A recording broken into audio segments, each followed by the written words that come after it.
ಅರೆ ಅಂಬೇಡ್ಕರ್ ಅಂತ ಹೇಳಿದ್ರೆ ಬರೀ ದಲಿತರ ಉದ್ಧಾರಕ್ಕೋಸ್ಕರ ಹುಟ್ಟಿದಂತಹ ಮಹಾನುಭಾವನ ಮಾತ್ರನ?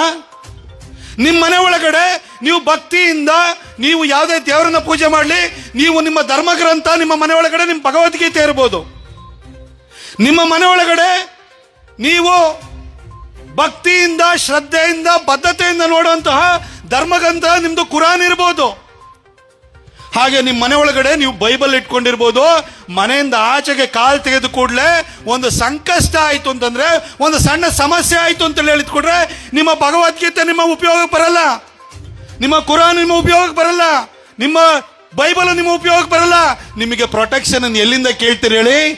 ಅದು ಭಾರತದ ಸಂವಿಧಾನದ ಅಡಿ ಕೊಟ್ಟಿರುವಂತಹ ಹಕ್ಕು ಮತ್ತು ಅಲ್ಲಿನ ರಕ್ಷಣೆನ ಕೇಳ್ತೀರಿ. ನಿಮ್ಮ ಮನೆಯೊಳಗೆ ಭಗವದ್ಗೀತೆ ಇಟ್ಕೊಳ್ಳಿ, ಕುರಾನ್ ಇಟ್ಕೊಳ್ಳಿ, ಬೈಬಲ್ ಇಟ್ಕೊಳ್ಳಿ. ಆದ್ರೆ ನಮ್ಮ ಭಾರತದ ಎಲ್ಲರಿಗೂ ಕೂಡ ಅನ್ವಯವಾಗುವಂತಹ ಒಂದೇ ಒಂದು ಧರ್ಮ ಗ್ರಂಥ ಅಂತ ಹೇಳಿದ್ರೆ ಅದು ಭಾರತದ ಸಂವಿಧಾನ. ಅದನ್ನು ಬರೆದಿರುವಂತವರು ಅಂಬೇಡ್ಕರ್ ಅವರು.